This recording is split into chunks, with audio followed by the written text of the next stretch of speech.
ఏమండి, ఈరోజు ఊరంతా వింత సంఘటనలు జరుగుతున్నాయి. బయట ఏం జరుగుతున్నాయో మీకసలు తెలియనే తెలీదు. ఏంటి భాగ్యం? రోజంతా బయటుండి పనిచేయాలా? లేక కబుర్లు వింటూ కాలక్షేపం చేయాలా? సరేలే కాని విషయమేంటో చెప్పు భాగ్యం. ఏం జరిగింది?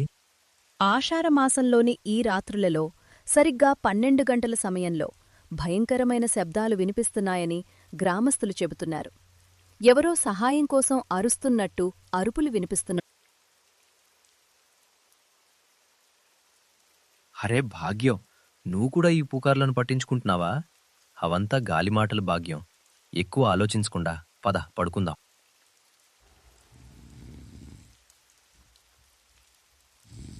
కాపాడండి, దయచేసి నన్ను కాపాడండి. నాకు సహాయం చేయండి. ఎవరైనా ఉన్నారా? కాపాడండి. విన్నారా? ఇదదే శబ్దం, అదే అరుపు. ఆళ్లగడ్డ గ్రామమంతా దీని గురించే మాట్లాడుతున్నది. నా మాటలు గాలిమాటలు కాదు. హా భాగ్యం, నాక్కూడా వినిపించింది. ఎవరో మన గుమ్మం బయటే ఉన్నట్లు అనిపిస్తుంది. నేను వెళ్ళి చూసివస్తాను. వద్దు, మీరెక్కడికి వెళ్ళకండి. అర్ధరాత్రి ఏదో చెడు శక్తి పిలుస్తుంది. ఇది మంచిది కాదు. భయపడకు భాగ్యం, నేను తలుపు అంచునుంచి తొంగి చూస్తాన్లే. ఏమీ జరగదు. నువ్వు ఇక్కడే ఉండు.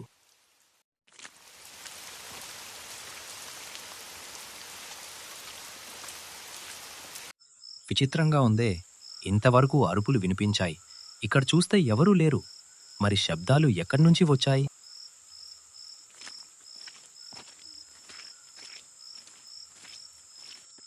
ఎవరండి వచ్చింది? ఏమైంది? బయట ఎవరూ లేరు భాగ్యం. ఒక గుర్రం మాత్రం చెట్టు కింద నిలబడి ఉంది. గుర్రమా?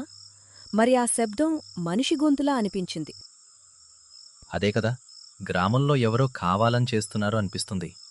గుడిసెలో దాక్కొని ఇలా శబ్దాలు చేసి భయపెట్టాలని చూస్తున్నారు. ఆ గుర్రం కూడా వాళ్ళదే అనుకుంటా. కాని ఇంత పెద్ద వర్షంలో ఎవరైనా ఎందుకిలా చేస్తారండి? సరే, ఇప్పుడైతే పడుకుందాం. రేపు పొద్దునే ఆ గుర్రం ఎవరిదో, ఎందుకలా వదిలేశారో కనుక్కుందాం. ఛ, ఊరికే నా నిద్ర పాడు చేశారు. అలా ఇద్దరూ పడుకుంటారు. మరుసటి రోజు ఉదయం. అరే, ఈ గ్రామస్తులందరూ ఎందుకలా పరుగులు పెడుతున్నారు? ఆ యమధర్మరాజు వెంబడిస్తున్నట్టు ఎక్కడికి వెళ్తున్నారు అందరూ? అరే సూరి, ఆగరా! ఏమైంద్రా? ఎందుకలా పరిగెత్తుతున్నారు? మాధవన్నా, పెద్ద అనర్థమే జరిగింది. మన పెద్దాయన పెరట్లో ఉన్న పాత బావిలో ఒక గుర్రం పడి చచ్చిపోయిందట. అందరూ కలిసి దాన్ని బయటికి తీస్తున్నారు. అది చూడ్డానికే వెళ్తున్నారు. ఏంటి, గుర్రమా? ఎలా ఉంది ఆ గుర్రం? ఏమో అన్నా, నాక్కూడా తెలీదు. బహుశా నిన్న రాత్రి వర్షంలో చూసుకోకుండా బావిలో పడినట్టుంది. పద వెళ్ళి చూద్దాం. అలా ఇద్దరూ బావి దగ్గరికి బయలుదేరారు. కొద్దిసేపటికి బావి దగ్గరికి చేరుకుంటారు. అరే, ఇది ఆ గుర్రమే. నిన్న రాత్రి వర్షంలో తడుస్తూ చెట్టు కిందున్న గుర్రం ఇదే.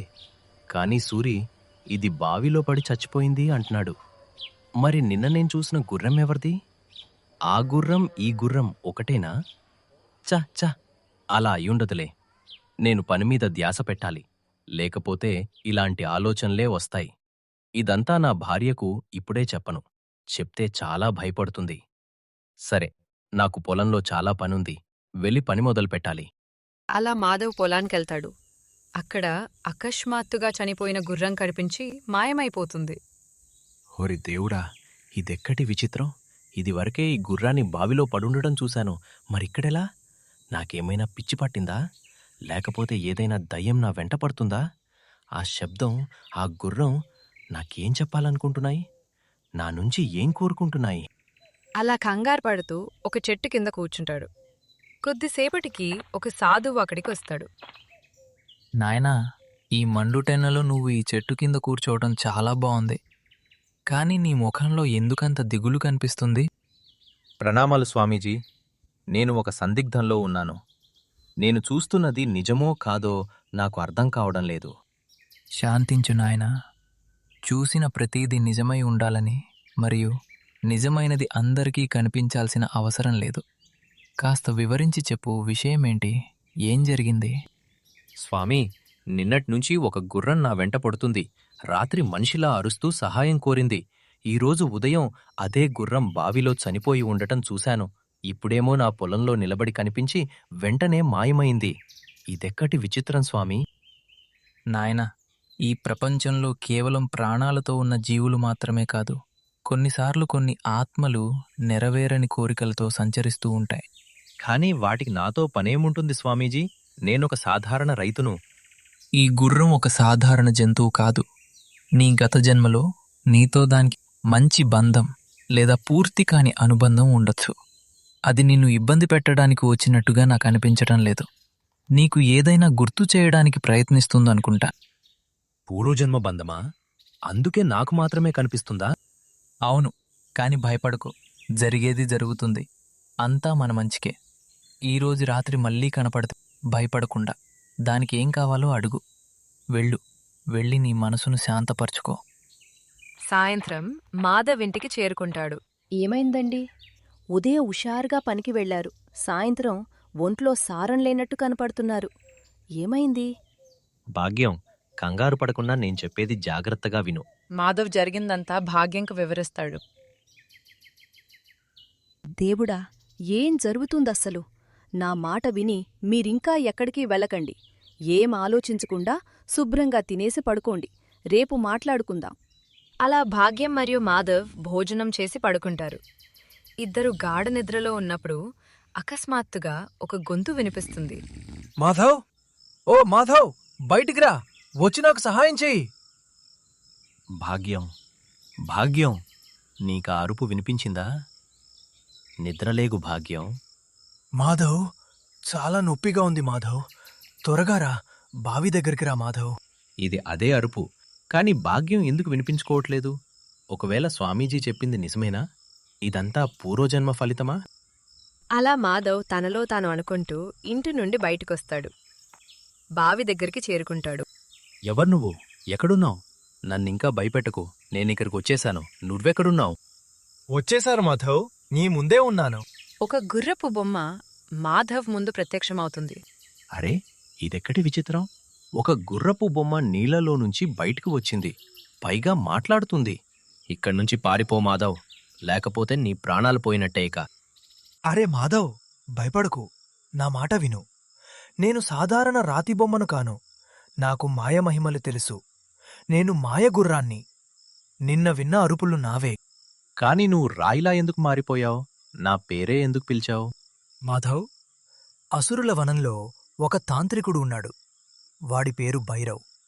వాడి దుష్టశక్తి వల్లనే నేనిలా రాతి బొమ్మలా బంధింపబడ్డాను. అతడికి నా దివ్యశక్తులను సొంతం చేసుకోవాలన్న తపనలో ఇలా చేశాడు. అదే జరిగితే ఈ ప్రపంచమే అంతమవుతుంది. కానీ నేనొక సాధారణ రైతును. రోజంతా పొలం పని చేయటం తప్ప ఇంకేమీ తెలీదు. అయినా ఇదంతా నాకెందుకు చెప్తున్నావు? నేను ఒంటరిగా ఏం చెయ్యగలను? నువ్వు ఒంటరివాడివి కాదు మాధవ్. నీ ధైర్యసాహసాలు, నిజాయితీని మెచ్చి ఇలా నిన్ను ఎంపిక చేసుకున్నాను. నీకు సహాయం చేయడానికి నా ప్రాణమిత్రుడు నీ ఇంటి ముందే నీకోసం వేచి ఉన్నాడు. వాడి పేరు అశ్వత్థామ. అతడు నిన్ను ఆ అసురవనానికి తీసుకుని వెళ్తాడు. ఇదిగో ఈ రాయి తీసుకుని వెళ్ళు. ముందు ముందు దీని అవసరం వస్తుంది. ఒకవేళ నా వల్ల ప్రపంచం రక్షింపబడుతుంది అంటే నేను వెనక్కి తగ్గను. నీకు ఖచ్చితంగా సహాయం చేస్తాను. వెళ్ళు మాధవ్, నీకోసం అశ్వత్థామ వేచి ఉన్నాడు. ఒకటి గుర్తుంచుకో, సమయం చాలా విలువైనదన్నది, గమ్యం చాలా కఠినమైనది. మాధవ్ ఇంటికి చేరుకుంటాడు. భాగ్యం గుమ్మం ముందు నిల్చుని మాధవ్ కోసం ఎదురు చూస్తూ ఉంటుంది. గుమ్మం బయట ఒక గుర్రం కూడా ఉంటుంది. భాగ్యం, ఓ భాగ్యం, ఆ గుర్రం దగ్గరికి వెళ్ళకు, దూరంగా ఉండు. ఆ గుర్రం ఎవరిదో, ఎక్కడ్నుంచి వచ్చిందో ఎవరికి తెలుసు? ఏమండి, వచ్చేశారా మీరు? అశ్వత్థామ మీకోసం ఎప్పట్నుంచో ఎదురుచూస్తున్నాడు. అశ్వత్థామనా? నీకీ గుర్రం పేరెలా తెలుసు? తెలియని వాళ్లతో చనువుగా నడుచుకోకని ఎన్నిసార్లు చెప్పాలి? ఈ గుర్రం జరిగిందంతా అర్థమయ్యేలా చెప్పింది. కంగారు పడకండి, నాకంతా తెలుసు. ఓరి దేవుడా, ఈ ప్రపంచం తలక్రిందులైందా? ఏంటి భాగ్యం, ఈ గుర్రం నిజంగా మనలాగే మాట్లాడుతుందా? మీరే వినండి. అశ్వత్థామ ఈ రాత్రికే ప్రయాణం మొదలు పెట్టాలని చెప్తున్నాడు. సమయం గడిచే కొద్దీ ఆ తాంత్రిక శక్తులు బలపరుచుకుంటాయట. ఏంటి, ఇప్పుడే బయలుదేరాలా? పిచ్చి పట్టిందా భాగ్యం? ఇంత అర్ధరాత్రి వేళ గ్రామంలోకి వెళ్తే వీధి కుక్కలు వెంటపడతాయి. ఒకవేళ ఎవరైనా చూస్తే మాధవ్ ఈ సమయంలో గుర్రంతో మాట్లాడుతూ అడవికి పోతున్నాడని పుకార్లు పుట్టిస్తారు. మాధవ్, కుక్కల గురించి ఆలోచించకు, అవి మనల్ని ఆపలేవు. సమయం చేయి దాటిపోతుంది. పద, బయలుదేరదాం. ఒరి దేవుడా, ఇదేంటి ఇలా మాట్లాడుతుంది? దయచేసి నా మాట వినండి. ఇది ఆళ్లగడ్డ గ్రామం. ఇక్కడ రాత్రిపూట నీడ కనిపించినా జనం కర్రలు పట్టుకుని బయటకొస్తారు. ఏం మాట్లాడకుండా లోపలికి వెళ్ళండి. మనం రేపు సూర్యుడు ఉదయించగానే అసురవనానికి బయలుదేరుతాం. ఇప్పుడు వెళ్ళడం అంత మంచిది కాదు. నీ ఇష్టం మాధవ్, కాని ఒక్కటి గుర్తుపెట్టుకో, ఆ తాంత్రికుడు మనకోసం ఆగడు. వాడు ఆగకుంటే వాడికోసం నేను నా నిద్రను భంగం కలిగించలేను. పదండి లోపలికి. ఆ తాంత్రికుడు గురించి రేపు చూద్దాం. మరుసటి రోజు ఉదయాన్నే మాధవ్, అశ్వత్థామ కలిసి అడవికి బయలుదేరారు.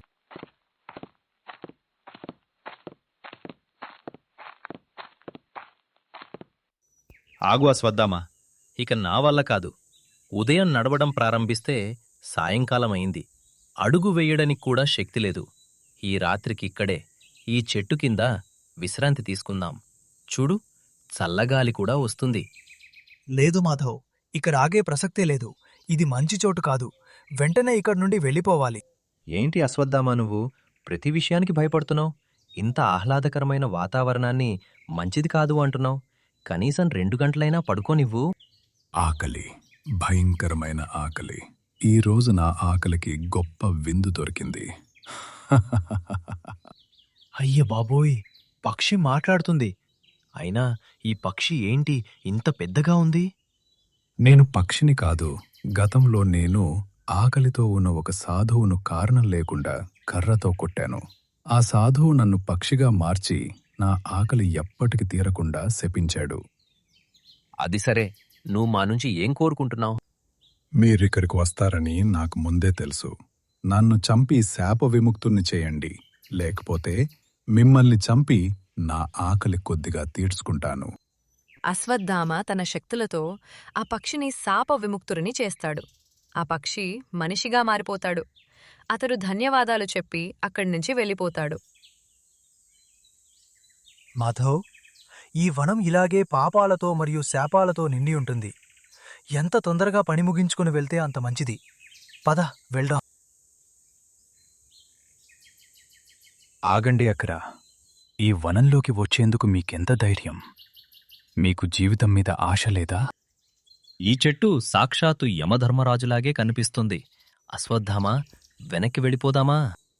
భయపడుకు మాధవ్, ఇది వృక్షరాజు. ఈ అడవికి ద్వారపాలకుడు. ఇది తమాషాకి మనల్ని భయపెడుతుంది.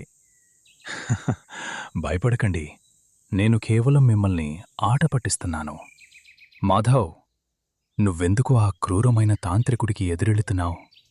నీ జీవితాన్ని ఎందుకు నాశనం చేసుకుంటున్నావు? ఆ వృక్షరాజు ఒక పెట్ట నిండా ధనాన్ని మాధవ్ ముందుంచుతాడు. ఇటు చూడు మాధవ్, ఈ ధనం మొత్తం నీదవుతుంది. ఇప్పుడే, ఈ క్షణమే ఈ ధనాన్ని తీసుకుని ఇంటికి వెళ్ళిపో. భైరవుడిని ఓడిస్తే నీకేంకేం వస్తుంది చెప్పు? ఆ గుర్రాన్ని రక్షించటం నీ బాధ్యత ఎలా అవుతుంది? నా మాట విని ఈ ధనాన్ని తీసుకెళ్లి జీవితాంతం సుఖంగా బ్రతుకో. వామ్మో, ఇంత ధనమా? భాగ్యం చూస్తే చాలా సంతోషిస్తుంది. అశ్వత్థామా, నిజంగా ఈ ధనాన్ని మనం ఇంటికి తీసుకెళ్ళొచ్చా, లేక ఇదంతా నాటకమా? మాధవ్, ఇదొక మాయాజాలం. ఇందులో ఇరుక్కుంటే బూడిదైపోతావు. ఆ రాతిబొమ్మ నీకేం చెప్పిందో గుర్తు చేసుకో. సమయం మించిపోతే ఈ లోకం నాశనమవుతుంది. సమయాన్ని వృధా చేసేందుకు వీళ్ళు మనల్ని ఆపుతున్నారు. ఓహో, అదా సంగతి. హో వృక్షరాజా, నన్ను క్షమించండి. నేను దురాశతో ఇక్కడికి రాలేదు.